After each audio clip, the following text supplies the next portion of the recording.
Boa tarde a todos. Estamos iniciando a nossa primeira live do trabalho social com idosos do SESC Pernambuco. O trabalho com idosos iniciou na década de 60 em São Paulo. Naquela época, a única assistência ao idoso que existia era asilar. E aí o SESC vem com um trabalho objetivando tirar o idoso do isolamento social, né? E esse trabalho deu tão certo, cresceu tanto, que todo o Brasil iniciou, né, ao longo de todos esses anos. O SESC Pernambuco realiza esse projeto com o idoso há mais de 30 anos. E é numa perspectiva realmente de proporcionar uma melhor qualidade de vida, né, para os idosos. Nessa live de hoje o tema é saúde e o direito do idoso, e nós trouxemos duas convidadas muito especiais, né? Uma na área da saúde e a outra na área, né, dos direitos do idoso. Estamos aqui agora com a doutora Carla Núbia. Ela é médica geriatra, ela é diretora também diretora científica da Associação Brasileira de Alzheimer e também professora da Unicap. Doutora Carla, ela vai falar um pouquinho sobre a saúde do idoso. E eu começo perguntando, doutora Carla, por que os idosos são do grupo de risco? Boa tarde. Obrigada, Mônica. Boa tarde ao SESC pelo convite. E parabéns aí pela atividade social, que é um pilar tão importante para o envelhecimento ativo, né? Esse envelhecimento que está sofrendo um pouquinho com essa pandemia, porque há muito pouco tempo dizíamos saia, faça as atividades, socialize, vá para os encontros, e agora a gente está dizendo o contrário, fique em casa, né? E por que isso? Por que a gente pede tanto para o idoso ficar em casa? Bem, estamos passando aí por essa situação inusitada no mundo inteiro. Começou na China, uma doença, uma pandemia com alta virulência, não é? Então, grupos vêm mostrando que tem um risco maior do adoecimento mais grave. Cardiopatas, hipertensos, pessoas com doenças com alteração da imunidade e idosos. Então, os idosos, pelo próprio processo de envelhecimento progressivo, ele tem uma baixa da sua reserva funcional. Isso é um grande diagnóstico, uma grande nomenclatura do que é envelhecer, que com o passar do tempo, esses órgãos perdem um pouco da sua reserva funcional. Isso acontece tanto estruturalmente, com vários órgãos, quanto da parte celular. E no sistema alteração quantitativa e qualitativa de células de órgãos de defesa que reduz a sua capacidade, o seu número. Isso confere ao idoso um maior risco quando está diante de uma doença grave, de uma doença sistêmica, como é a Covid-19. Então, por isso, a situação das famílias terem cuidado da higiene em casa, da higiene dos cuidadores, para que esse vírus, que pode ser transportado por pessoas adultas, por crianças, que são assintomáticas, ou seja, sem sintoma nenhum, pode adquirir o vírus e trazer para casa quem tem um idoso. Então, tudo isso tem uma justificativa, tem essa explicação para poder se entender a necessidade dessa reserva desse idoso, desse cuidado especial com a população, que é grupo realmente de risco maior. Tá? Então, doutora Carla, como é que se apresenta essa doença nos idosos? A apresentação da doença, nós estamos vendo os sintomas clássicos, né? Está bem descrito isso, a febre, coriza, tosse, fadiga, mal-estar. Nem sempre os idosos vão se apresentar dessa maneira. Os idosos têm uma característica muito própria de apresentação atípica das doenças, ou seja, os sintomas não são clássicos como se apresentam em pessoas mais jovens. Então, muitos deles apresentam como alterações neurológicas, então, muita apatia, muita sonolência, piora do seu estado cognitivo, estado de alerta, ou então alterações com delírio, de agressividade, de agitação. Então, a imensa maioria das doenças clínicas se apresentam dessa forma, com alteração funcional, com alteração cognitiva, com alteração neuropsicológica e comportamental. E da Covid-19 não é diferente. Então, hoje em dia, qualquer pessoa com sintomas de uma síndrome gripal pode ser um Covid, até que prova o contrário, tem que ser cuidada como tal, tem que ser isolada para não haver uma contaminação que se faz de uma forma muito fácil. Então, essa virulência se faz por pessoas assintomáticas, que trazem para o idoso, e se esse idoso adoecer, ele adoece de forma mais grave. Por tudo isso que eu expliquei, e porque muitas vezes o idoso tem outras doenças, né? Diabetes, hipertensão, já infartou, já fraturou o fêmur, tem problema de coluna, tem problema vascular, tem problema urinário. Então, vários problemas conferem ao idoso maior gravidade, maior fragilidade e maior risco de adoecer gravemente. Eu gostaria de convidar aqui para o nosso debate a doutora Luciana Dantas, que é promotora de justiça da pessoa idosa e também professora da especialização, de gerontologia na Unicap. Doutora Luciana, a senhora pode nos falar um pouquinho sobre as mudanças positivas nos direitos do idoso nesse tempo de Covid? Boa tarde a todos. É uma satisfação estar participando, né? Depois de tudo que a gente já passou aqui. E falar o seguinte: todos nós, toda a humanidade, na verdade, está vivendo um desafio, um novo momento, uma nova realidade. E o direito tem de se adaptar à realidade do ser humano, como também o ser humano está se adaptando a essa nova realidade. Então, o direito tem que tornar possível adequar suas normas para que as pessoas, de modo geral, e as pessoas idosas, que é nosso público-alvo, possam conseguir viver em paz, em harmonia, tendo todas as suas condições de vida com dignidade preservadas. Então, por exemplo, a nossa promotoria de cidadania da pessoa idosa do Recife, a nossa, porque não só eu, a promotora, mas toda a equipe, eu agradeço, né, pela dedicação e trabalho como Ministério Público, que nós servimos mais do que ao cidadão, mas ao povo, né, aquela pessoa que às vezes não é nem cidadã. Nós estamos servindo para tornar essa vida das pessoas possível. Eu entendo como todos nós estamos passando esse momento de dificuldade, às vezes de tristeza, às vezes de depressão, de ficar em casa, de não ver seu parente, de não poder visitar e dar um abraço. Mas isso também nos aflige. Mas, ao mesmo tempo, a gente está buscando dar essa volta por cima. Então, e o direito? O direito, ele está se adequando para quê? Para que, por exemplo, nas ILPIs, as ILPIs tenham direito à testagem. Não, os idosos residentes em ILPI tenham direito à testagem, porque é um público extremamente... Nós estamos lutando para quê? Para que na farmácia do Estado, aquele idoso que vai buscar seu medicamento, ele possa ele mesmo não ir buscar, possa um procurador dele buscar esse medicamento e aquele idoso ele fique preservado em sua casa nesse momento, não é? Então a gente está lutando mais por quê?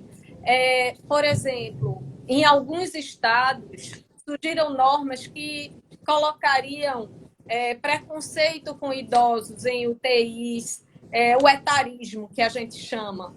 E a gente está lutando para que esse direito do idoso ele seja preservado, o direito à saúde, para que tenha acesso aos leitos de UTI, para que tenha acesso aos leitos de enfermaria, para que tenha acesso à medicação. Então, o Ministério Público, não só a nossa promotoria, mas em todo o Estado, está à disposição do cidadão, à disposição do povo, como eu disse, para ser esse canal de atendimento, às vezes ser um canal de escuta. A equipe técnica da nossa promotoria não está fazendo visita está fazendo poucas visitas, mas está atendendo por telefone, está se adaptando. Então, é uma outra forma de trabalho, na verdade. Como também fizemos audiências com os CREAS esta semana, estamos em contato, então todos nós tivemos que nos adaptar. A Promotoria de Justiça está aqui assistindo, de Nazaré está presente, também está se adaptando. Então, assim, e a gente tem que ter em mente o seguinte, como a doutora Carla estava falando, essa doença, ela veio com uma nova realidade. Minha tia de Portugal está aqui assistindo a gente. Aqui em Portugal, na Europa, em todo mundo vai ter que ter uma nova realidade. Uma adaptação de todo mundo estar mais em espaços abertos, de estar mais convivendo em parques, praças. A gente tem, o SESC tem que fazer esse trabalho agora mais em espaços abertos. Nós temos que lutar para que essas atividades voltem. Eu vi muita gente reclamando, sentindo falta dessas atividades presenciais. E uma coisa que a gente entende também como direito do idoso é esse direito dele ir e vir, dele estar presente nesses espaços públicos. Uma coisa que eu estou pensando aqui, estava conversando hoje, a gente tem que mudar até a ideia de cidade que a gente tem. Todo mundo tem que voltar a andar mais a pé, todo mundo tem que ter direito a ir para o parque e todo mundo tem que ter mais eventos em parques, em espaços abertos. A gente tem que voltar com aquela ideia até de matinê. O que é matinê? Que tinha antigamente. E dos eventos começarem, esses shows que às vezes são à noite, começarem às 4 horas da tarde, para a gente aproveitar a luz natural e fazer nos parques da cidade, fazer nos jardins dos museus, em locais assim, no Parque Dona Lindu, na praia, coisas diferentes. E a gente tem que ter essa esperança, gente, e esse momento de isolamento tão acentuado, ele vai passar. Ele está passando, está mais perto do que longe para todo mundo se encontrar. Talvez, como a doutora Carla disse, não com aquele abraço, mas todo mundo podendo se ver de perto, todo mundo de máscara, mas de uma outra forma a gente vai poder estar junto, como a gente agora está junto através do Instagram. Gente de todo lugar, de todo canto, está aqui, né? Eu quero dizer o seguinte, o Ministério Público, como o direito, tem que se adequar à realidade. E a gente precisa estar construindo uma nova realidade. E é isso que a gente tem que estar em mente. E o direito é para servir o quê? Para servir as pessoas. Então, o que a gente tem que fazer? Ouvir as pessoas, ouvir. Eu gosto de ficar olhando os comentários, porque a gente vai vendo o que eles estão precisando. E a gente vai entendendo em que a gente precisa atuar. Fizeram uma pergunta à doutora Carla sobre assim, o que é que a gente faz com o ILPI que não tem um espaço, não tem um quarto para separar esse idoso. Veja, doutora Carla, o direito, o que é que o direito faz, o que é que a promotoria faz? A gente construiu, junto da Gerência de Saúde do município do Recife, junto da Superintendência Estadual de Saúde, um protocolo para que, junto à Vigilância Sanitária do Recife, que são nossos parceiros da nossa rede idoso, um protocolo que um idoso que está residindo em ILPI, para quem não é afeito, ILPI é Instituição de Longa Permanência para Idosos, certo? O abrigo, como a gente chamava antigamente. Para que esse idoso, doutora, que apresente os primeiros sintomas de algo que a pessoa não sabe ainda, se é gripe, se é Covid, que ele seja, primeiro ele pode ser atendido por aquele aplicativo, Atende em Casa. Depois a gente pode até passar para o pessoal do SESC para disponibilizar com a sua rede, que é um aplicativo da Prefeitura do Recife. E depois, se esses sintomas persistem por um dia, 2, ele já é encaminhado para ficar no isolamento na rede da enfermaria desses hospitais, de hospitais que estão referenciados de acordo com os distritos sanitários. Então, isso é importante porque promove o isolamento daquele idoso sem que ele fique naquele LPI e possa vir a contaminar outros idosos, certo? Então, assim, eu quero falar, doutora Mônica Regina, o seguinte, que a gente, da promotoria, a gente buscou construir a rede do idoso, certo? A rede, então, vários parceiros, como a doutora Carla da Abras, como o CREAS, como o CRAS, como os distritos sanitários, como a vigilância, e trabalhar em conjunto. A gente já tinha esse espírito de trabalhar no coletivo antes do Covid. E hoje, com o Covid, o que é que a gente vê? Mais do que nunca, a gente tem que pensar não só na gente. A gente tem que pensar o quê? No coletivo.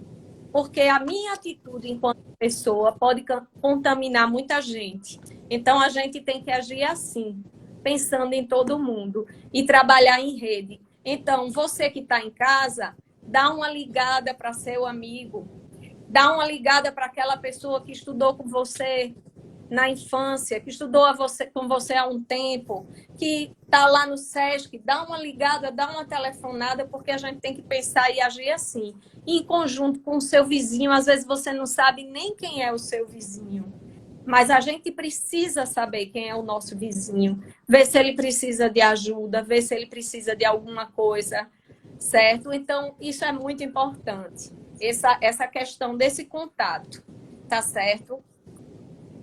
Eu falei bastante, eu quero até responder mais as perguntas, doutora. Pode continuar.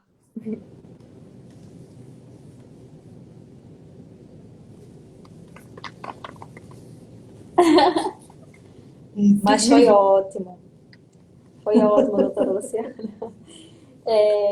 Eu tenho outra pergunta para a senhora, que é sobre o dia 15 de junho, né? Que é o Dia Mundial de Conscientização da Violência contra a Pessoa Idosa, que é uma data intitulada em 2006 pela Organização das Nações Unidas e também pela Rede Internacional de Prevenção à Violência à Pessoa Idosa. O que essa data trouxe, na sua opinião, doutora Luciana, de ganhos para essa luta? A senhora acredita que trabalhar a autonomia do idoso é um caminho para a diminuição dessa violência, seja ela física, psicológica, abuso ou negligência? Fala um pouquinho sobre isso, por favor. Falo sim. Veja, o dia 15 de junho é muito especial porque antigamente, e há pouco tempo até, a pessoa idosa ela não era vista pela sociedade. Ela era pouco vista. E era vítima de violência sempre. Lembrando que a violência contra o idoso não é só aquela violência física.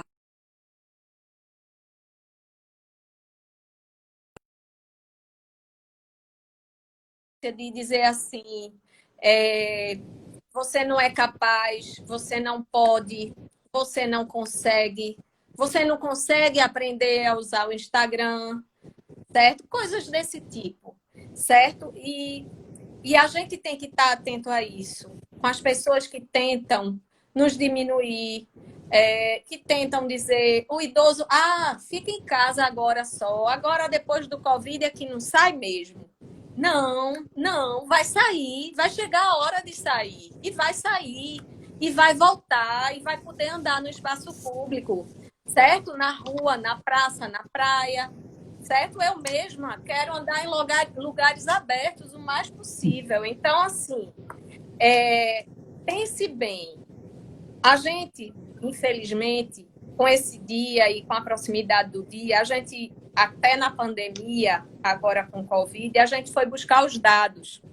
E a gente constatou que a violência cresceu mais de 65% com a pandemia. Por quê? Porque as pessoas ficaram em casa, certo? Como também aumentou a violência contra a mulher, certo? Então, também aumentou a violência contra a pessoa idosa. Como também deve ter aumentado a violência contra a pessoa com deficiência. Mas, infelizmente, nem esses dados a gente tem, certo? Mas a gente tem que estar atento ao seguinte: há formas de buscar apoio e de buscar ajuda.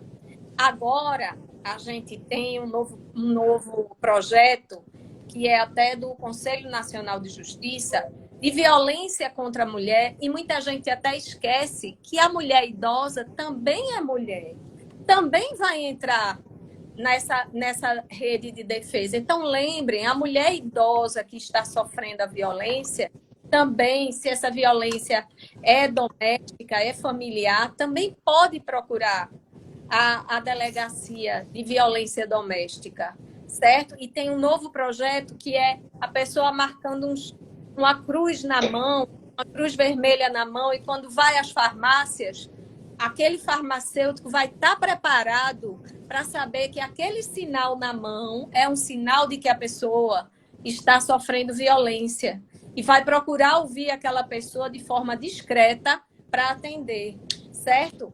E assim, mais ainda, tem os conselhos, tem uma pessoa aqui perguntando como os conselhos devem atuar nesse período. Podem atuar ligando para as pessoas, chegam as notícias, certo, do Disque 100, e o conselheiro ele pode pegar e ligar para a pessoa, certo? Mais ainda, a delegacia do idoso que estava fechada, a gente conseguiu, a delegacia do idoso foi reaberta.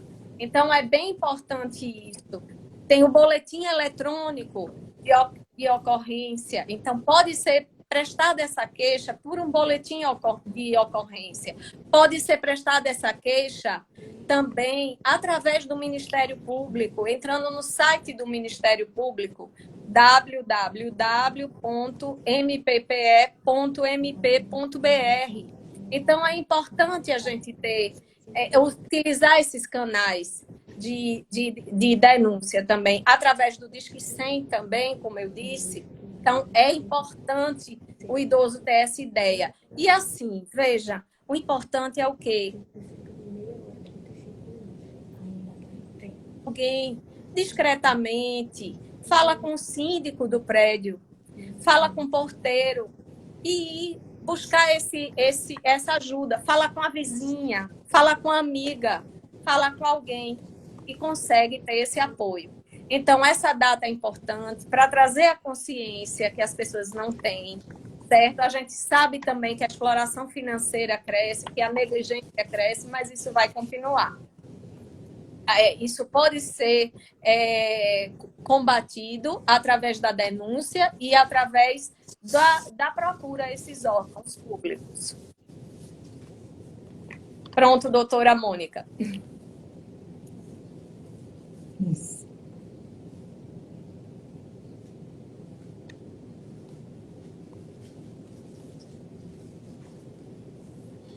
Ô, doutora Luciana, obrigada. Só para reforçar, né, essa sua fala em relação à violência contra o idoso, o SESC em todo o Brasil, a partir do dia 15, vai iniciar uma campanha nacional, né, de conscientização da violência contra a pessoa idosa, e o nome dessa campanha vai ser Onde Mora a Violência. A gente vai fazer a abertura dessa campanha no dia 15 de junho, vai ser às 16 horas, através de uma live, e a participação vai ser de Alexandre Kalash, Alexandre Silva e Conceição Evaristo. Eles são pensadores da questão do envelhecimento, e a gente também vai contar com na abertura, né, com a presidente da Gerontologia da Sociedade Brasileira de Geriatria e Gerontologia. E aí estão todos convidados para acompanhar essa campanha. Essa campanha ela tem como objetivo, né, conscientizar toda a sociedade quanto aos conceitos básicos, né, da violência contra o idoso. Além de apresentar canais de denúncia e dialogar também sobre possíveis estratégias a partir do conceito de autonomia. Então, é só para reforçar que realmente a gente precisa falar muito sobre esse assunto, né? A gente precisa conhecer, né, principalmente o idoso, né? Eu acho que conhecimento é tudo, né, doutora Carla? A informação impacta, né? Muda completamente o contexto. Olha, doutora Carla, dando continuidade, eu queria lhe perguntar sobre automedicação, né? A gente sabe que antes da pandemia as pessoas já tinham, né, essa forma errônea, né, de se automedicar, né? É um risco muito grande à nossa saúde. E agora na pandemia, que ainda é muito mais grave, o que a senhora fala sobre isso? O que a senhora pode nos falar sobre essa automedicação? Pois é, essa automedicação está muito interrelacionada com essa situação que a Luciana falou, esse confinamento, essa família, todo mundo junto, essa mudança de paradigma de cuidado. Então, principalmente os idosos mais frágeis, que têm cuidadores, que os cuidadores adoeceram, que os cuidadores não estão podendo vir trabalhar, essa família está com esse idoso e está precisando se reorganizar. Terceirizar muitas vezes o cuidado. A família fica sem saber como lidar, porque tudo era com o cuidador, e a família está tendo que assumir essa responsabilidade. E às vezes famílias intergeracionais, o idoso com o filho, com o neto, com o bisneto. Isso tem muita coisa positiva, mas exige um conhecimento dessa realidade e mudar as suas posturas, né?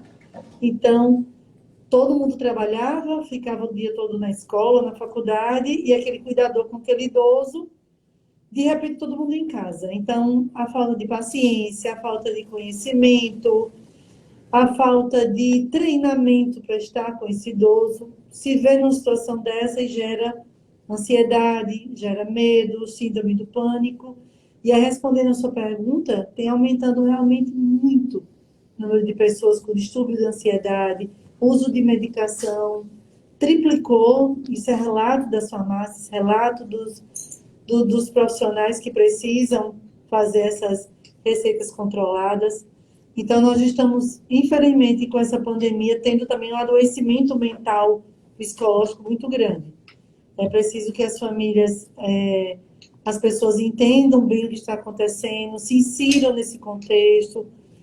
Tem que ter muita resiliência, muita fé, muita organização familiar para se reinventar em todos os sentidos. Financeiro, organização da família, cuidado desse idoso, divisão de tarefas, controle dos medicamentos desse idoso, não deixar faltar, a questão da comunicação, não é? Evitar que use medicação por conta própria, que isso é um risco maior.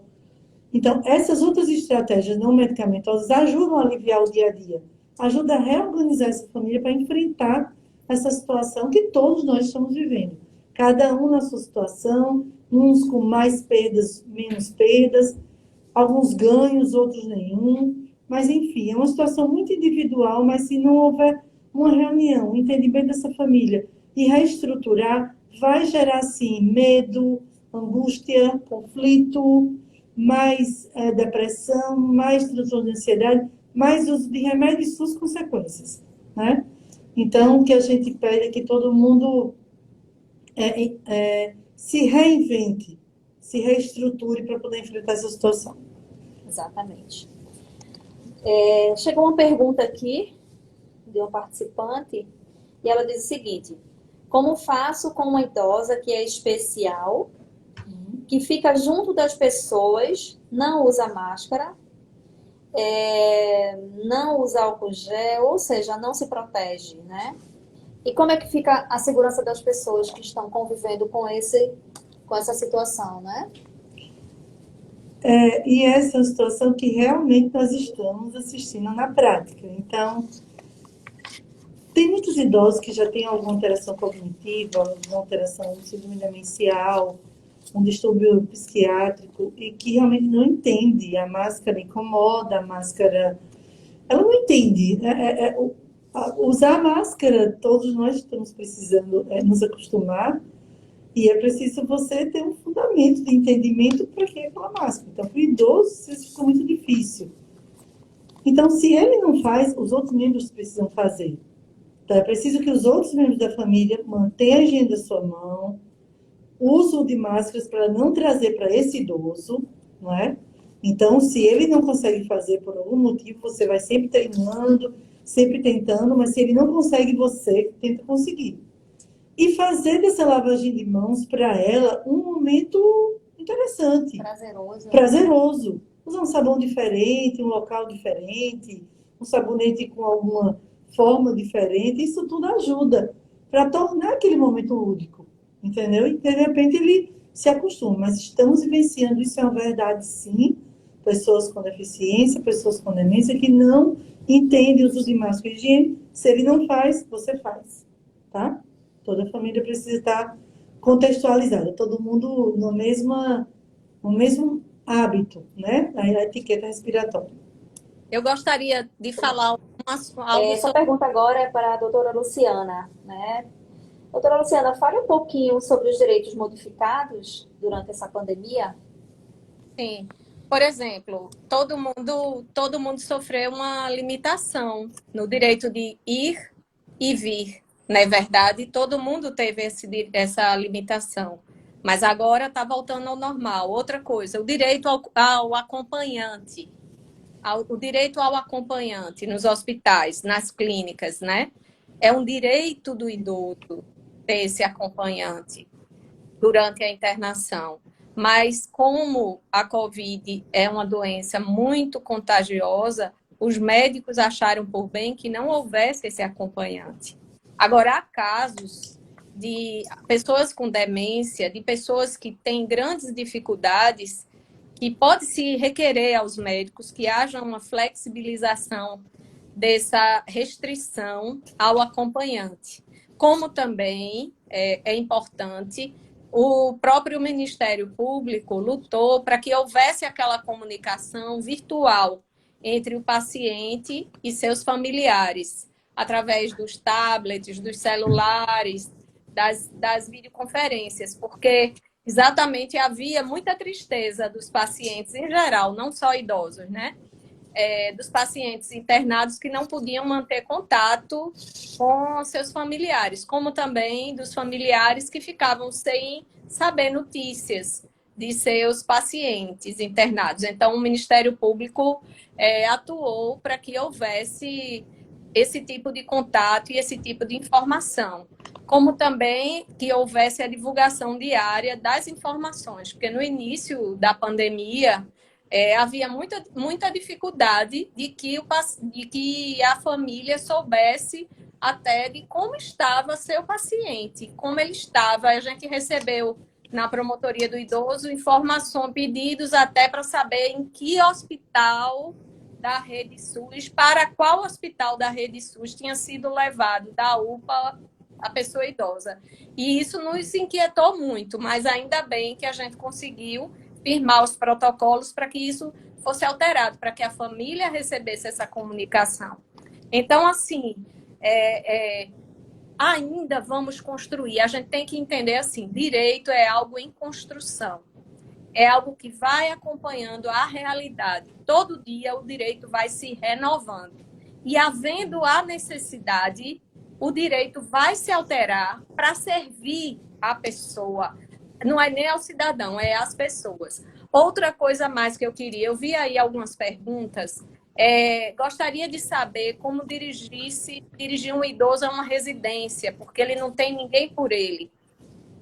A gente tem que ter a ideia assim, o idoso é lúcido, se ele é lúcido, ele pode morar sozinho. Às vezes é arriscado, mas assim, o idoso tem o direito de exercer a sua autonomia e fazer sua escolha. Se ele tem condições, ele pode morar sozinho. A gente tem de tirar da cabeça essa ideia de que o idoso, por ser idoso tão somente, não pode morar sozinho. A gente tem que mudar isso. Outra coisa, doutora Carla, se me permite, eu não sou médica, mas aquela pessoa que tem deficiência intelectual, que está com a dificuldade, às vezes até uma pessoa com demência, tem dificuldade de usar a máscara, mas ela pode usar aquela viseira. A viseira talvez ela aceite melhor, porque não aperte as orelhas, porque é algo tipo que pode colocar na cabeça e fica protegida também. Outra coisa, o Senado Federal aprovou a lei tornando obrigatório o uso da máscara, mas isentou essas pessoas com dificuldade intelectual, com deficiência intelectual ou problemas mentais, de utilizar a máscara, já sabendo que essas pessoas teriam maior resistência à utilização da máscara. Então, assim, se todo mundo usar, uma pessoa não usando, o risco é menor. Se não consegue com ela, que ela lave a mão toda hora, mas usa o álcool gel, faz como uma brincadeira, faz como algo lúdico, como a senhora disse, né? A gente vai se adaptando. Também tem outra...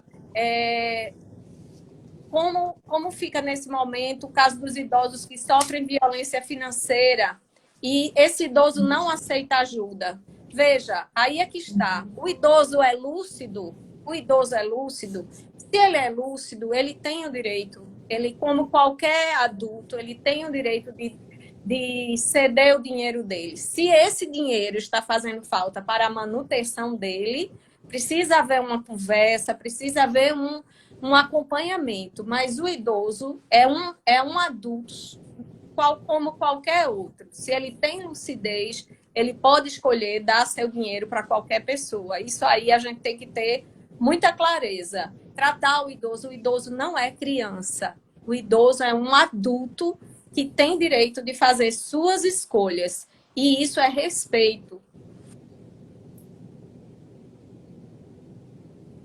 Isso. Outra coisa, Isso. Cátia Maria pergunta, quando o idoso não tem ninguém por ele? Essa manutenção da independência e da autonomia do idoso é a nossa grande busca, não é, Luciana? Isso mesmo, isso mesmo, isso mesmo. Continue, doutora Carla.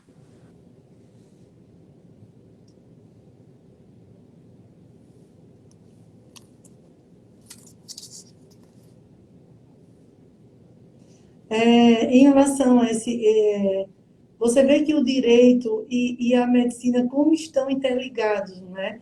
Com estratégias que nós estamos passando nos hospitais, o Ministério Público chegando com um recurso, com a normativa, ajuda muito toda a sociedade nesse entendimento. Então, realmente, a realidade hoje em dia do idoso que adoece, que entra no hospital, que não tem acompanhante, o risco desse acompanhante levar o vírus e contaminar outras pessoas em casa, às vezes tem uma pessoa em casa até mais frágil do que aquele idoso, isso pode acontecer, né? A menor rotatividade de cuidadores.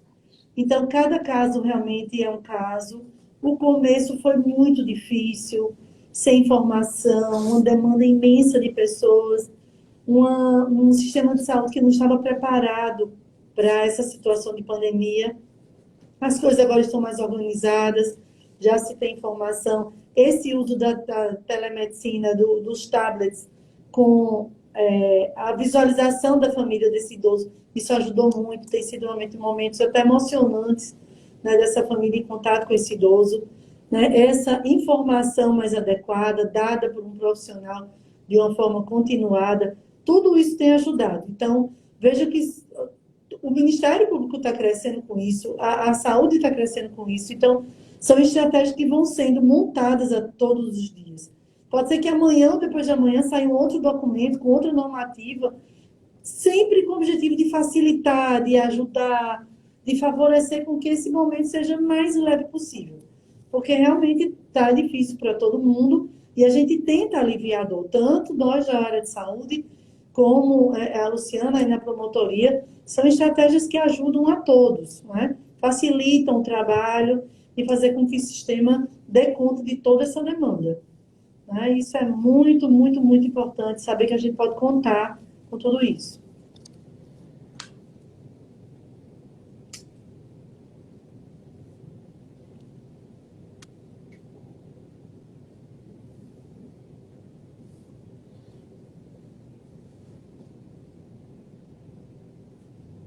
Doutora Luciana e doutora Carla, antes das considerações finais, que a gente está, infelizmente, chegando, né, próximo do final desse debate, que a gente poderia passar aqui a noite inteira, né, o restinho do dia e a noite inteira aí conversando, porque realmente é um tema muito, muito atual, né?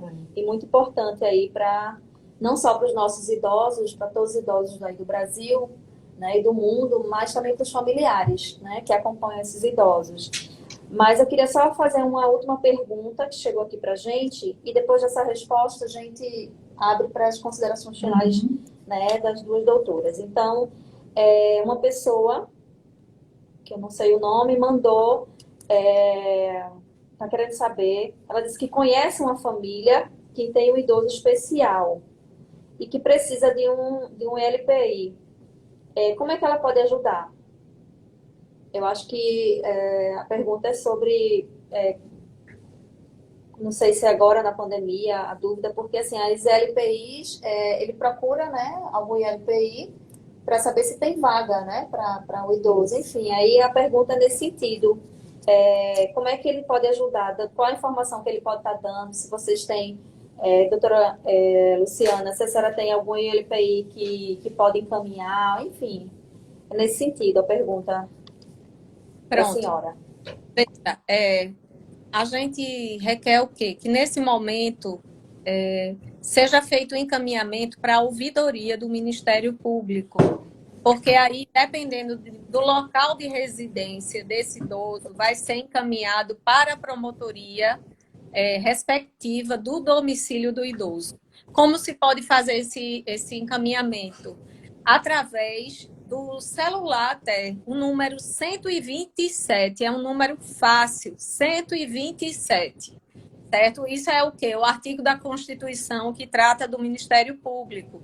Então, pode-se fazer o detalhamento desse caso, narrando essa condição do idoso, qual a questão médica que ele possui, para que o promotor do domicílio desse idoso possa vir a analisar da adequação, da necessidade ou não do encaminhamento desse idoso para uma ILPI. Salientando que aqui em Recife, a gente tem até, a prefeitura até criou um abrigo provisório, que é para pessoas em situação de rua e também para pessoas em alta médica que precisem, e também para casos de pessoas que precisam entrar em abrigo e precisam ficar num momento de quarentena. Então, assim, é importante saber isso. E o canal é Ouvidoria do Ministério Público. 127 é o número, é fácil. Outra coisa, perguntando aí também, doutora Luciana, se há uma autorização, a solicitação médica para que o idoso tenha um cuidador na unidade hospitalar e por conta do contágio do Covid, o cuidador pode se negar a ir até o hospital. Aí só dizendo o seguinte, o cuidador é um direito do idoso, não é uma obrigação. Então, o hospital não pode se negar a prestar os devidos cuidados àquele idoso, porque o cuidador familiar ou contratado compareça ao hospital. Então, não é caso de negativa de atendimento à pessoa idosa se o cuidador se nega a ir ao hospital. Veja, o melhor seria que aquela pessoa da família que, em tese, já está em contato com esse idoso, fosse. Mas se ela também tem às vezes é um outro idoso, às vezes é uma pessoa que tem um comprometimento de saúde. Então, o idoso que está internado no hospital não pode deixar de ser atendido. Só queria deixar isso bem claro, é um direito, né? O acompanhante é um direito. E queria só, porque já está acabando, já vou falar, porque não sei o tempo, só deixar uma mensagem de esperança, para que a gente pense sempre que isso vai passar, que a gente vai voltar a se encontrar pessoalmente e vamos construir, pensar que toda a humanidade vai sair dessa experiência com um coração melhor, pensando melhor no mundo, pensando melhor no próximo, com mais amor no coração, entendendo que todos somos iguais e todos dependemos uns dos outros. Ter isso em mente sempre e agradecer a todo mundo por ter participado e pela equipe SESC. E doutora Carla Núbia, minha amiga querida. Isso.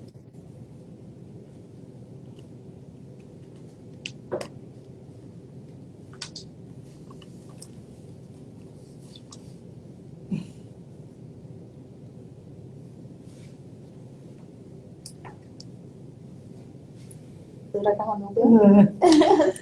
Pois é, foi um grande prazer também estar aqui no SESC, um sistema que preza tanto pelo envelhecimento ativo. Um prazer estar com Luciana, também uma amiga querida que eu tenho o maior respeito pelo seu trabalho.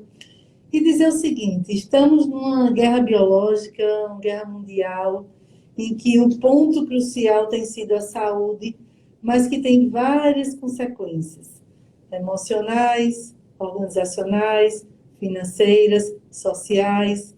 É preciso entender o que está acontecendo, aprender a viver com essa situação, cuidar dos idosos, que é o nosso foco de assunto aqui, por tudo isso que foi falado, pela fragilidade, pelo envelhecimento, pelo risco de adoecer, as famílias se reorganizarem nesse contexto de conviver com esse idoso, às vezes um idoso mais teimoso, um idoso com demência, um idoso que precisa de muito cuidado e o cuidador não pode ir, então a família precisa estar unida, se reorganizar. Então precisa conversar para poder se reestruturar para os próximos passos, não é? Isso vai passar, as coisas vão ser colocadas no seu lugar aos poucos, não é? Tudo no seu tempo, com cuidado. Não sabemos ainda os próximos dias, porque estamos aprendendo, o mundo está aprendendo com a pandemia, do ponto de vista da ciência, da política, da economia, né, do comércio. Então, é tudo novo para todo mundo, mas tudo tem que ser feito ponto a ponto. Se nos cuidarmos agora, manter a cabeça firme, equilíbrio emocional, cuidado físico, cuidar da mente, cuidar da imunidade, vamos conseguir passar por essa situação, se reinventando e criando novas estratégias. Mas a vida vai precisar continuar a se reinventar. Então, obrigada por essa conversa, estamos sempre à disposição. Obrigada, Luciana, obrigada.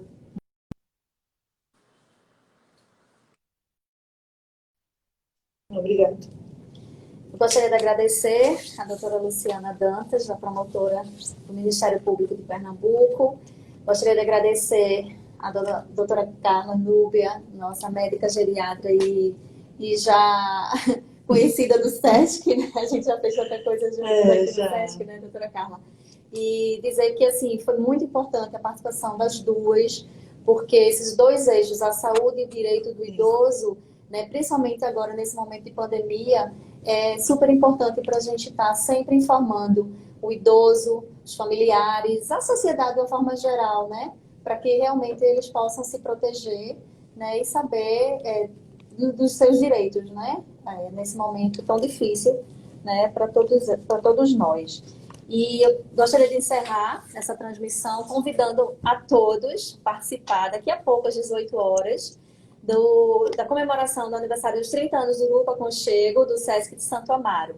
A transmissão vai ser pelo YouTube e ao som do Walter Ventura e Banda, né? Vai ser uma festa virtual, mas vai ter a mesma animação de todas as festas que foram realizadas aí ao longo desses 30 anos. Gostaria de agradecer a participação de todos vocês, tá? Quem mandou pergunta, quem não mandou, mas estava aí junto conosco, né? Participando, né, desse momento tão importante. Obrigada e até a próxima.